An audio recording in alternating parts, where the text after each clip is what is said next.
right, so uh, let's jump into something I've noticed that's causing a lot of buzz in the Marvel Rivals community lately. Yeah.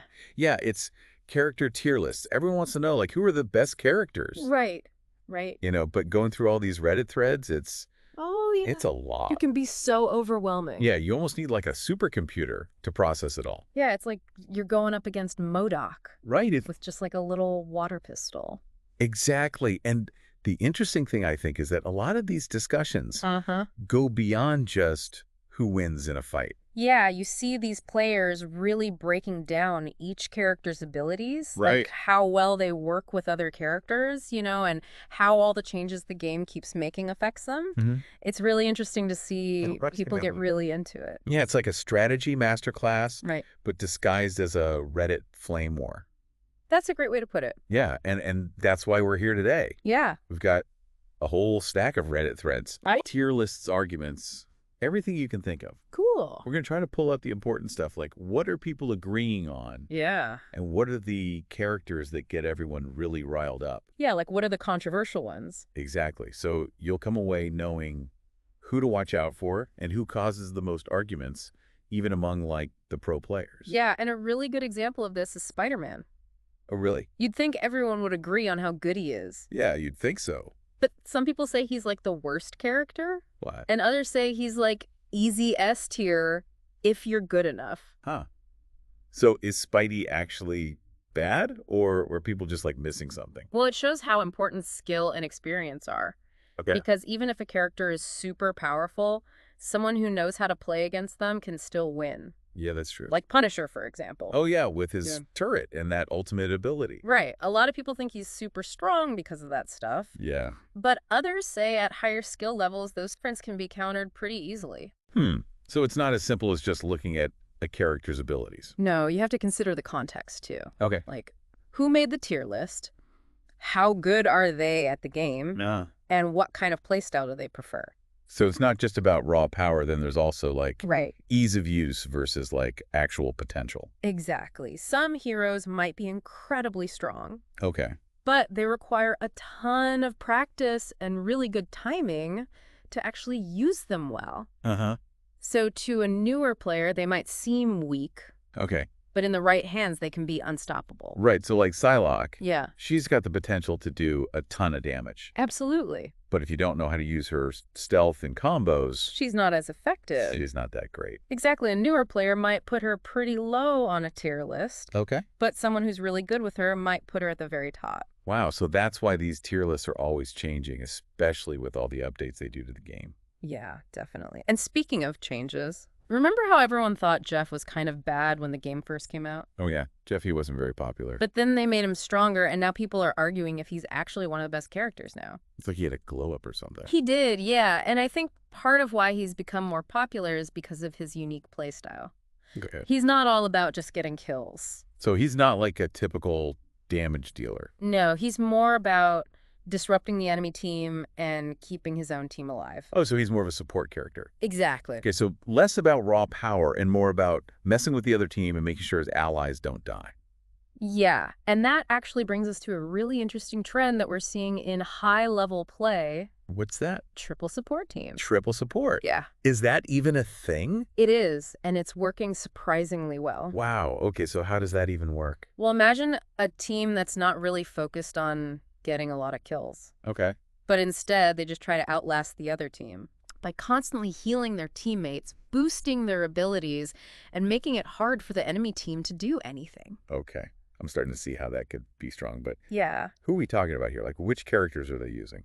Well, think of characters like Mantis, Cloak and Dagger, Okay. maybe Luna, or even Adam Warlock. Oh, okay. They might not be the most exciting heroes, Right. but they can be really tough to kill when they're working together. Yeah.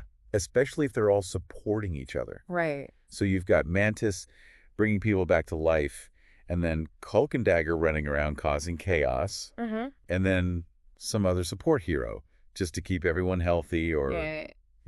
add something extra to the team. Yeah, and that's where Adam Warlock gets interesting.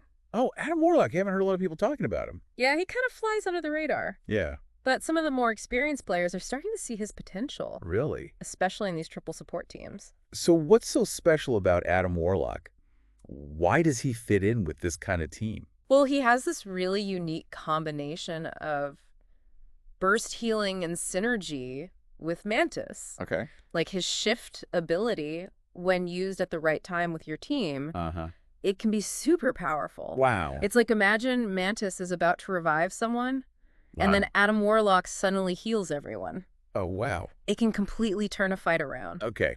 I'm starting to see it now, but Yeah. let's be real. We can't talk about Marvel Rivals tier lists without talking about Reddit. Oh, yeah. Reddit. That's like a salt mine. Definitely. There's always those characters that get everyone super fired up. Yeah, whether they're actually good or not. It's true. Like Namor, for example. Oh, yeah, Namor. Some people think he's totally overpowered. Right. And others think he's terrible. Yeah. Is he like a god or just a fish out of water? Nobody can agree. It's a big debate. And then there's Peony Parker. Oh, yeah. Peony Parker. She seems really fun to play. She is. But it seems like it really depends on what map you're playing on. Yeah, she's very map dependent. So some maps, she's amazing, and other maps, she's useless. Right. And that leads to a lot of arguments about how good she really is. Oh, yeah, I can see that. And of course, we can't forget about Hawkeye. Oh, yeah. Hawk. Can his accuracy and damage really compare to someone like Gila? That's a good question. She's considered one of the best characters. She is. So can Hawkeye even compete with that? I think it depends on who you ask. Yeah, the community seems pretty divided on that one. They do, and I think it's a good example of how personal playstyle can affect how people see the tier list. Oh, okay. How so? Well, Hawkeye's a high-skill, high-reward hero. Okay. If you're really good with him, he can be amazing. But he takes a lot of practice and game knowledge to master. Right. Keela, on the other hand, might be easier to learn, Okay. but she's maybe not as versatile. So it really comes down to how you like to play. Yeah, exactly. So after looking at all these Reddit discussions, what's the most important thing for someone to understand about Marvel Rivals tier lists? I think the biggest thing to remember is that they're subjective. Okay. And they're always changing. Right. They can be helpful as a starting point, but they shouldn't be the only thing you use to decide which characters to play. Yeah, you should play whoever you think is fun. Exactly. The most important thing is to find characters you enjoy playing. Right. And that fit your style. Yeah. And the game is always changing, so what's considered good today might be bad tomorrow. That's true. The meta is always evolving. So the real fun is just trying out different characters, getting good with the ones you like, and adapting to how the game changes. Exactly. And speaking of adapting, it seems like every Marvel Rivals player has strong feelings about Namor. Oh, yeah. No more he's a controversial one. Some people are convinced he's way too strong, and others think he's completely useless. So looking at what people are saying, what do you think about all this? It seems like a lot of the debate comes from his unusual playstyle. Interesting. Yeah, he's not your typical brawler. He's all about momentum positioning and knowing when to attack. So some players might have trouble using him effectively. Okay. But others have figured out how to make him really dangerous. Yeah, it's interesting how these debates really show how deep the strategy in this game can get. Yeah. Like with Peony Parker, some people say she's amazing on certain maps, but then totally useless on others. Right. Does her effectiveness really change that much depending on the terrain? Well, it seems like it comes down to her abilities. You know, Peony's all about mobility and map control. Right. So yeah, certain maps are going to be better for her than others. That makes sense. It just shows that you can't just look at a hero's stats by themselves. You got to think about how their abilities work with the environment and who the other team is playing. Yeah, that's a good point. And then there's Hawkeye. Oh, yeah. Hawkeye. Some people think he's super strong because he can pick off enemies with his arrows. Right. But others say he can't compete with someone like Gila, who's just so powerful. Yeah. What do you think about that comparison? Well, Hawkeye is a good example of a hero who's really rewarding if you're good with him. Okay. Like if you can master his aim and positioning, he can do a ton of damage. Right. But he definitely takes a lot of practice to get good with. Yeah. Gila, on the other hand, might be easier to learn. Okay. But she's maybe not as versatile. So it all comes back to what kind of player you are Yeah, and how you want to help your team. Exactly. So after going through all these Reddit discussions, what's the main thing you've learned about Marvel Rivals tier lists? I think the most important thing is to not take them too seriously. Okay. They can be useful, for getting a basic idea of who's strong and who's weak. But you shouldn't let them tell you who to play. Right.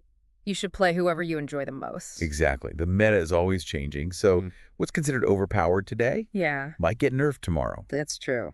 The real fun is experimenting, finding the heroes you're good with. Right. And just adapting to how the game evolves. And that brings us to our final thought for today. Okay, hit me with it. What hero do you think is underrated by the community? Ooh, good question. Is there a character you've had success with that everyone else seems to think is bad? Hmm.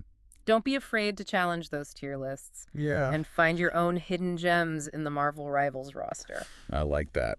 So that's it for our deep dive into the world of Marvel Rivals tier list debates. Yeah, thanks for joining us. We hope you learned something new, maybe saw some heroes in a new light, and most importantly, that you're ready to jump back into the game with a fresh perspective. Definitely. Until next time, keep those theories coming, and we'll see you in the arena.